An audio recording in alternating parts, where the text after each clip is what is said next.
কাফের বেঈমানেরা ফুঁক দিয়ে যদি আমার কোরআনের আলোকে নিভাতে চায়, আমার সিদ্ধান্ত হলো আমি আমার কোরআনের আলোকে আরো বাড়িয়ে দিব। কথা বলেন ঠিক কিনা?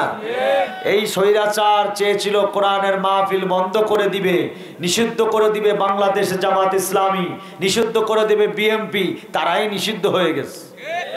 আরে কথা এভাবে মরা মানুষের মতো বললে হবে না, কথা বলেন ঠিক না ঠিক? ওদের চিন্তাধারা ছিল আমরা 1000 টাকা দিয়া 1 প্যাকেট বিরিয়ানি দিয়া হাজার হাজার মানুষ হাজির করতে পারি না আমাদের সমাবেশে। আর স্টেজে এসে আজিজুল ইসলাম জিহাদি স্টেজে আসলে নাহমাদহু বললেই হাজার হাজার মানুষ হাজির হয়ে যায়। আমির হামজা স্টেজে উঠে নাহমাদহু বললেই লক্ষ লক্ষ মানুষ হাজির হয়ে যায়। ডক্টর মিজানুর রহমান আল আজহারি স্টেজে উঠে নাহমাদহু বললেই হাজার হাজার লক্ষ লক্ষ মানুষ হাজির হয়ে যায়। বিশ্ববরণ্য মুফাসসির আল্লামা সাইদি হুজুর স্টেজে উঠলেই তার তাফসীর শুনে হাজার হাজার হিন্দু মুসলমান হয়ে যায়। তারা আর সহ্য করতে পারলো না, কি করবা? মাহফিল বন্ধ করে দাও, 144 ধারা জারি করে দাও, থানার পুলিশগুলাকে অর্ডার দাও, কোনো মাহফিলের অনুমতি হবে না, কোনো তাফসীর মাহফিলের অনুমতি দেওয়া যাবে না। হিন্দুদের পূজা সপ্তাহের পর সপ্তাহ হয়, আর কোরআনের মাহফিলের 2 ঘন্টা সময় তারা দেয় না। স্টেজ থেকে বক্তা নামিয়ে দেওয়া হয়, স্টেজে বক্তা উঠতে দেওয়া হয় না। আর কিছু মুনাফিকের বাচ্চা মুনাফিক ছিল, এই দালালের বাচ্চা দালালেরা ছিল, হুজুর স্টেজে উঠে একটা তাকবীর দিলেই থানায় ফোন দিয়ে কয় জামাতের বক্তা স্টেজে উঠে গেছে। সেগুলা কোথায় এখন? সব পলাইছে, সব পলাইছে। কথা বলেন ঠিক কিনা? শোনো, এই দেশ আলেম উলামার দেশ। এই দেশে আলেম উলামা ছিল রাজগঞ্জের আগাছা পরগাছা নয়। আমার জন্ম এই দেশে, ওই দেশে কোরআনের বাংলাদেশ বানাতে হবে। কোরআনের আন্দোলন করে বাংলার সংসদ যদি কোরআনের রাজ কায়েম করতে পারি, আল্লাহর কসম এই বাংলার জমিনে আর কোন স্বৈরা শাসক বাংলার মুসলমানের উপরে অত্যাচার করতে পারবে না। কারা কারা রাজি আছেন? 2 হাত উঁচু করে তাকবীর দিয়ে দেখা। আল্লাহু আকবার, আল্লাহু আকবার। সংসদে জালো, সংসদে জালো, আসলামে জালো, আল্লাহু আকবার। আলহামদুলিল্লাহ, মনে হচ্ছে আজকে ওয়াজ হবে ইনশাআল্লাহ। শোনেন, আমি মাটির তলের ওয়াজ পারি ভাইজান, কবরের ওয়াজ, মা বাবার ওয়াজ, এমন ওয়াজ করবো কাইন্দে শুয়ে পড়বেন, কিন্তু ওই ওয়াজের দ্বারা কোনো হিদায়াত নাই। ওয়াজ করতে হবে সমাজে কি চলছে, আমরা কিভাবে চলবো, আগামীতে যাতে এই বাংলাদেশে কোনো দুর্নীতিবাজ না থাকতে পারে, নবীর দুশ্মনে আর কোন নবীর দুশ্মন যাতে নবীর ইজ্জত দিয়ে কথা বলার সাহস না পায়, বিনা দোষী আলেমদেরকে আর যেন কেউ জেলে আটকায় রাখার সাহস না পায়, সেই ওয়াজ আমাদের করা এখন সবচেয়ে বড় ফরজ। ঠিক কিনা ভাইজান? আসুন, তাফসীরুল কোরআন মাহফিল। সিরাজগঞ্জের মানুষ তাফসীর পছন্দ করেন। আমি আমার আলোচনার সূচনা লগ্নে জ্ঞান, বিজ্ঞান, দর্শন, সাহিত্য অমর রত্ন ভান্ডার মহাগ্রন্থ আল কোরআনুল কারীমের 114টি সূরার ভিতরে 93 নম্বর সূরা সূরাতুদ দুহা আপনাদের সামনে তেলাওয়াত করেছি। আজকে এই মঞ্চে এই সূরা দুহা থেকে কি কোনো মুফাসসির তাফসীর করেছেন? আমার আগে কেউ করেছেন? আলহামদুলিল্লাহ। তাহলে আমরা এখান থেকেই তাফসীর করতে পারি নাকি ভাইজান? কারণ আমার আগে যারা বক্তৃতা দিয়েছেন তাদের আলোচনা তো আমার শোনার সুযোগ হয়নি, এজন্য আপনাদের কাছ থেকে শুনে নিলাম। একই তাফসীর যদি বারবার করি তাহলে আপনাদের মনোযোগটা ভালো থাকবে না। আসুন, তাফসীর করতে গেলে আয়াত তিলাওয়াত করতে হবে, অনুবাদ করতে হবে, শানে নজুল আলোচনা করতে হবে, ব্যাখ্যা বিশ্লেষণ করতে হবে, কি শিক্ষা আছে শিক্ষা নিয়ে আলোচনা করতে হবে, তাহলে হবে তাফসীর। আর তাফসীর, কোরআনের তাফসীর যেখান থেকেই করব। এখন বাংলাদেশের ফেরাউন, মানে যাকে আমরা ফেরাউন নামে চিনি, আবু জাহেলের বংশধর নামে যাকে আমরা চিনি, এই ডাইনি কোরআনের সঠিক কথা বলতে গেলেই কিন্তু এই ডাইনির বিরুদ্ধে কথা যাবে। তাই বলে আপনারা জানি মনে করেন না হুজুর রাজনীতি করছে। আমি রাজনীতির বক্তা না, কোরআন থেকে ওয়াজ করব। রাজি আছেন ইনশাআল্লাহ? এখানে আওয়ামী লীগের রাজনীতিও পচা রাজনীতি হবে না, এখানে বিএনপির পচা রাজনীতিও হবে না, এখানে হবে কোরআনের রাজনীতি। কোরআন থেকে কথা হবে। আমি কি কথা বুঝতে পারলাম? আলহামদুলিল্লাহ। আসুন আসুন আমরা কথা বলবো এই সূরাটি কেন নাজিল হলো। আগে যদি আমরা এটা জেনে নিই সংক্ষেপে একেবারে। বুখারী শরীফের বর্ণনা, নবীজি সাল্লাল্লাহু আলাইহি ওয়াসাল্লাম, আমি শানে নজুল বলছি কেন এই সূরাতুদ দুহা নাজিল হলো।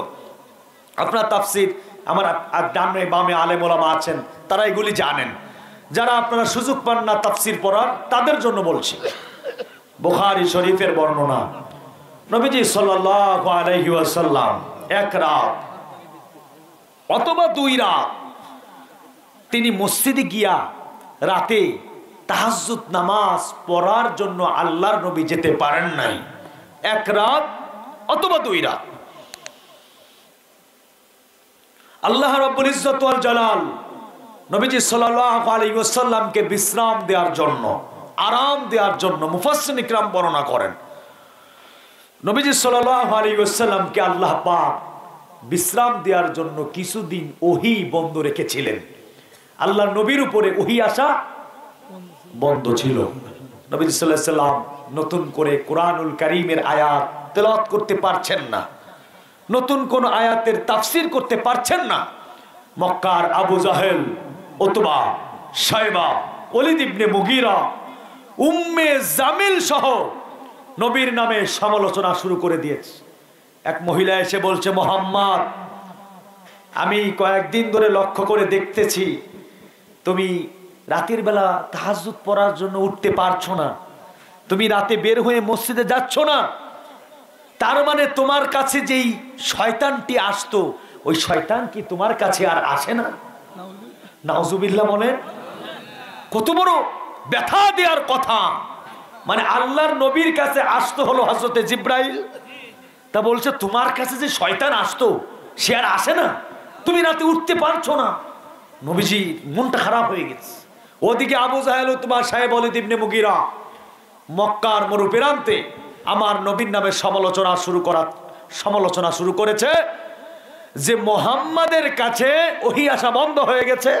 কোন কোন তাফসিরে এসেছে 15 দিন, কোন কোন তাফসিরে এসে 20 দিন, 25 দিন, 30, 35, 45 দিন পর্যন্ত। অর্থাৎ আমরা মুফাসসিরিন ইকরামদের ভাষায় বুঝতে পারি কিছুদিন ওহী আসা বন্ধ ছিল। এইটাকে সুযোগ পেয়ে কাফেররা সমালোচনা শুরু করেছে। দলবদ্ধ হয়ে আল্লাহ নবীর সামনে এসে বলছে, মুহাম্মদ শোনো, স্পষ্ট ভাষায় তোমাকে বলতে চাই, তুমি ওহী, তোমার কাছে ওহী আসতেছে না, কোরআন তেলাওয়াত তুমি করতে পারছো না, নতুন কোন তাফসীর তুমি করতে পারছো না, তার মানে আমরা বুঝে গেছি তোমার আল্লাহ তোমাকে ভুলে গেছে। জোরে বলেন নাউজুবিল্লাহ। মানে আমার নবীকে ব্যথা দেওয়ার জন্য আরো তারা টিটকারি করে ভ্যাসকায়া বলছে, মুহাম্মদ তোমার আল্লাহ তোমাকে ডিলিট করে দিয়েছে, তোমার আল্লাহ তোমার সাথে সম্পর্ক বিচ্ছিন্ন করেছে। এই ধরনের কথা যখন বলেছে, রাহমাতাল লিল আলামিন বিশ্বনবী মুহাম্মাদুর রাসূলুল্লাহ সাল্লাল্লাহু আলাইহি ওয়াসাল্লাম ব্যতীত হয়ে পড়লেন। আমার যুবক ভাইরা, আমার নবীর মনটা খারাপ হয়ে গেল। নবীজি সাল্লাল্লাহু আলাইহি ওয়াসাল্লাম মনটা খারাপ করে বসে আছেন। আপনারা বলুন তো, আমার নবীর যদি মনটা খারাপ থাকে আমার আল্লাহর কষ্ট লাগে কিনা? আল্লাহ রাব্বুল আলামিন ডাক দিয়েছে, জিবরাইল কই, জিবরাইল তুমি কই? আমার রাহমাতাল লিল আলামিন, আমার বন্ধু, আমার হাবিবের মনটা খারাপ। ও জিবরাইল, তুমি আর দেরি করো না, তাড়াতাড়ি কোরআনুল কারীমের ওহী নিয়া আমার নবীর কাছে তুমি, আমার নবীকে তুমি সান্ত্বনা দেওয়ার জন্য কোরআনুল কারীমের সূরাতুদ দুহা নিয়া আমার নবীর কাছে তুমি হাজির হও। আল্লাহু আকবার, লিল্লাহি তাকবীর। নবীজি সাল্লাল্লাহু আলাইহি ওয়াসাল্লাম বসে আছেন। জিবরাইল আলাইহিস সালাতু ওয়াস সালাম হাজির হয়ে গেল। নবীজি ইয়া রাসূলুল্লাহ, ইয়া হাবিবাল্লাহ, আপনি মন খারাপ করবেন না। ও নবী, মক্কার আবু জাহল, তোমার সাইবা, ওলীদ ইবনে মুগীরা, উম্মে জামিল আপনাকে অনেক ব্যথা দিয়ে কথা বলেছে নবীজি। তারা বলেছে আল্লাহ আপনাকে ভুলে গিয়েছে। ও নবী, আল্লাহ কোরআনে সূরা দুহা নাজিল করে দিয়েছে, দুহা ওয়াল্লাইলি ইযা সাজা মা ওয়াদ্দাআকা রাব্বুকা ওয়া মা ক্বালা ওয়ালাল আখিরাতু খায়রুল লাকা মিনাল আউলা। ওয়াদ্দুহা, দিনের প্রথম ভাগের কসম, দিনের শুরুর কসম। ওয়াল্লাইলি ইযা সাজা, রাত যখন নিঝুম নিঝুম হয়ে যায়, রাত যখন অন্ধকার হয়ে যায়, ওই অন্ধকারের কসম। এই কসম খেলেন কে? আমরা যদি আমাদের কোনো বন্ধুকে কোনো কথা বিশ্বাস করার জন্য বলি না, বন্ধু আল্লাহর কসম দিয়ে বলি, আমি এই কথাটা বলি নাই, এরকম বলি নাই। আমার আল্লাহ তার হাবিবকে খুশি করার জন্য, সান্ত্বনা দেওয়ার জন্য আমার আল্লাহ দিনের শুরুর কসম খেলেন। রাত অন্ধকার, এই যে রাত অন্ধকার, এর মধ্যে কোনো ভেজাল আছে? রাত অন্ধকার হবেই হবে। এই অন্ধকারের কসম আল্লাহকে বললেন, মা ওয়াদ্দাকা রাব্বুকা ওয়া মা ক্বালা। নবী, আমি আপনাকে ভুললাম। এখান থেকে শিক্ষা নিতে হবে। রাহমাতাল লিল আলামিন, আমার নবীর একটু মন খারাপ হয়েছে, নবীকে নিয়ে সমালোচনা করেছে। নবীর মন ভালো করার জন্য, নবীকে সান্ত্বনা দেওয়ার জন্য আমার আল্লাহ আরশ আজিম থেকে জিবরাইলকে পাঠিয়ে দিয়েছে কোরআনের আয়াত নিয়ে। কথা বলেন ঠিক কিনা? আর সেই নবীর ইজ্জত নিয়া এই বাংলাদেশে কথা হয়েছে। নবীকে লুচ্ছা নবী বলা হয়েছে, নবীকে ধর্ষক নবী বলা হয়েছে। এই স্বৈরাচার হাসিনা তার কোনো বিচার করে নাই। তার বাবার বিরুদ্ধে যদি কেউ কথা বলেছে, তার ফাঁসি হয়ে গেছে। কি কথা কি ভুল বললাম? আপনি ভালো করে লক্ষ্য করেন তো, কার দালালি আপনি করেছেন, কোন নেতার গোলামি আপনি করেছেন? যে নেতা তার বাবার বিরুদ্ধে কিছু বললে তার ফাঁসি হয়ে যায়, তার চাকরি থাকে না। অনেক মসজিদের ইমাম সাহেব মসজিদে বঙ্গবন্ধু শেখ মুজিবুরের নাম না ধরে দোয়া করার কারণে চাকরি চলে গেছে। অনেক আলিয়া মাদ্রাসায় বঙ্গবন্ধুর ছবি না রাখার কারণে প্রিন্সিপালের চাকরি নাই। কি কথা কি ভুল বললাম নাকি? আর এই বাংলাদেশে আমার নবীর চরিত্র নিয়ে কথা বলা হয়েছে, বিচার হবে কি? উল্টা আপনারা পত্রিকা খুলবেন, এই আসাদ নূর নামক এক নাস্তিক আমার নবীকে একের পর এক লুচ্ছা নবী বলেছে, ধর্ষক নবী বলেছে। ওর বিচার এই বাংলাদেশে হয় নাই। বিচার হবে কি? বরং তাকে আরো বিদেশে পালিয়ে যাওয়ার জন্য সাহায্য করেছে এই স্বৈরাচার। এরপরে আপনারা কি ভোলা জেলার নাম শুনেছেন যুবক ভাইরা? এই ভোলায় বুরহানুদ্দিনে বিপ্লব চন্দ্র শুভ নামক এক মুশরিক ফেসবুকে স্ট্যাটাস দিয়েছিল নবীর ইজ্জত নিয়ে কথা বলার কারণে। এলাকার লোকজন সবাই খেপে গিয়ে রাস্তায় আন্দোলনে নেমেছিল। সরকারের কাছে এক দফা এক দাবি, নবীর ইজ্জত নিয়ে যেন স্বৈরাচার যেমন পালায় চলে গিয়েছিল, তার সঙ্গপঙ্গ এখনো যারা ঘুরে বেড়ায় আর কুটকুট কুটকুট করে, এখনো আছে না নাই?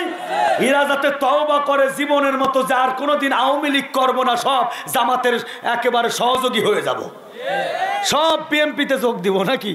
আমার ভাইয়েরা, আমার প্রিয় বাবাজিরা, আসুন আল্লাহর এই জমিনে আল্লাহর নবীর ইজ্জত রক্ষায় আমরা জীবন দিতে পারি। ঠিক কিনা বলুন?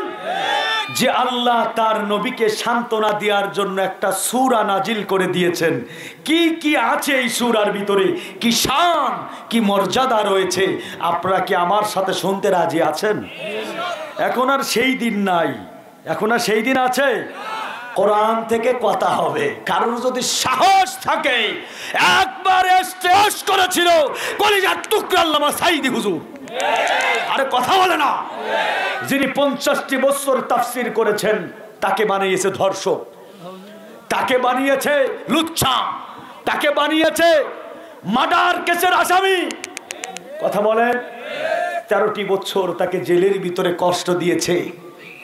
কষ্ট দিলি তাকে কেন তোরা মারলি? শেষ পর্যন্ত মোদি দাদার কথা শুনে এই স্বৈরাচার ডাইনি, এই সাইকো হাসিনা ষড়যন্ত্র করে আল্লামা সাইদি হুজুরকে হত্যা করেছে।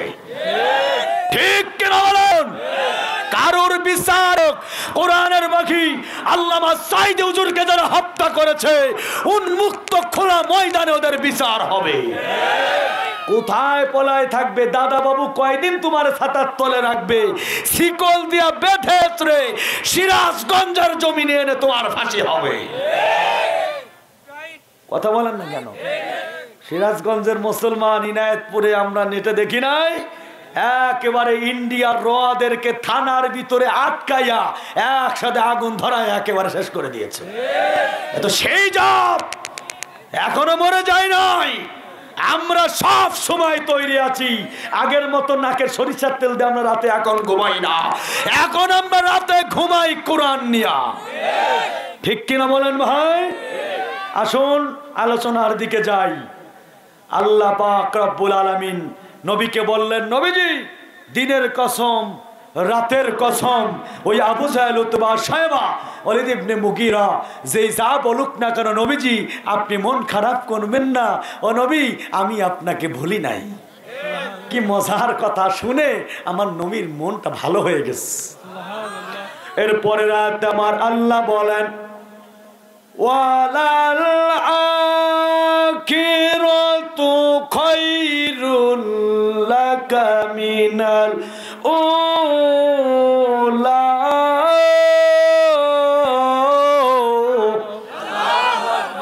ওয়ালাল আখিরাতু খায়রুল লাকা মিনাল উলা। আল্লাহু আকবার। নবী আপনাকে যতই গালমন্দ করুক, আপনার বিরুদ্ধে ওরা যতই সমালোচনা করুক, ও নবী এই দুনিয়াটা হলো ক্ষণস্থায়ী, আখিরাত হলো চিরস্থায়ী। বন্ধু, দুনিয়ার চাইতে আপনাকে আমি পরকালে সম্মানিত করব। আমি আল্লাহ, আমার পরে হবে আপনার স্থান। এই দুনিয়াতে যে যা বলুক না কেন নবীজি আপনি মন খারাপ করবেন না, কারণ এই দুনিয়াতে চিরস্থায়ী কেউ থাকতে পারবে না, চিরস্থায়ী থাকতে হবে পরকালে। ওই পরকালে আমি আপনাকে এমন সম্মানিত করব, আপনার উপরে কেউ সম্মানিত হতে পারবে না।